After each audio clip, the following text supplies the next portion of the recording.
Welcome back to Tipping Point. I'm your host, Kara McKinney. 22, that's how many times former Minneapolis police officer Derek Chauvin was stabbed behind bars with an improvised weapon.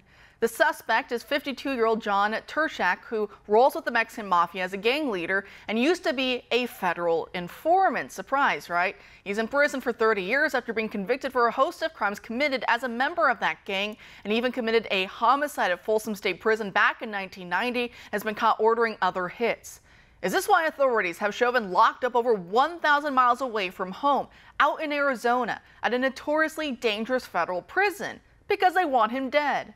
Remember, officials contacted media after the stabbing, and not Chauvin's mom, as he was fighting for his life. She had to find out like the rest of us in news reports. And then officials gave her and her legal team the runaround over the phone. It's also interesting to note that this inmate was previously an FBI informant and that he had wanted to kill Chauvin on Black Friday for the dual symbolism of Black Lives Matter and the Black Hand, which is a symbol affiliated with the Mexican mafia.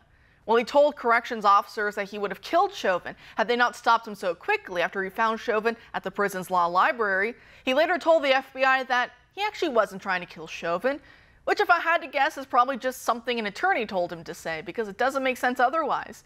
Or maybe the FBI told him to say that, who knows, so they could just justify keeping Chauvin in that hellhole with Turchak until he actually does get killed. Because as of right now, there's no guarantee that Chauvin will be transferred somewhere else. Joining us now to discuss is former law enforcement officer Mike Pugliese, the founder of the Pugliese Law Firm. Mike, thanks for being here tonight. Kara, thank you so much for having me. Yeah, I don't usually buy into conspiracy theories, but I do buy into evil. And so far, what I have witnessed from our government, especially from the DOJ and the FBI, is this dark side, everywhere from targeting Christians to targeting parents who want to protect their children. Now, what do we see? Well, we've had other high-profile inmates in federal custody that have died under some type of scrupulous circumstances. One, we had Whitey Bulger, who was killed in prison. And Whitey Bulger himself was a former FBI informant.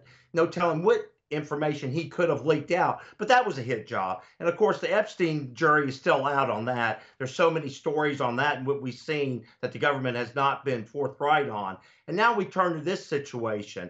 Yeah, I don't buy this story that, the comparison of the BLM fist and the hand of the Mexican mafia caused this guy just to get this sudden impulse to do justice to the BLM movement and go and try to take out Chauvin. This was a hit job. And what do we know? Well, we know that Turchak was an FBI informant.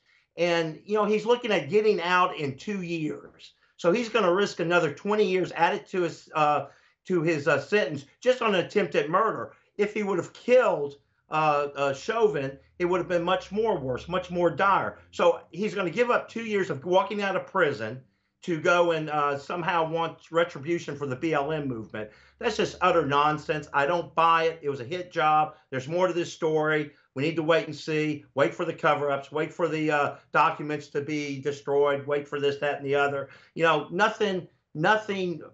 Somehow nothing gets away from me with our government today.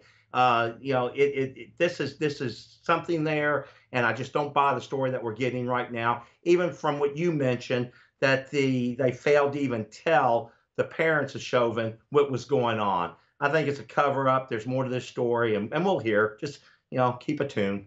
Yeah, there always has to be more, especially like this, because so many of these pieces don't make sense. We know with the media, right, that Chauvin was convicted in the court of public opinion long before he even got a trial. And we also know the trial was not fair, was not just for anyone who followed it at all in any great length. But of course, we saw how the media portrayed it, right, to everybody, that it was a race hatred, a race-motivated murder. That's how it was described to the entire world. Of course, we know it's not. We know that Floyd OD'd. But again, that's how the world sees it.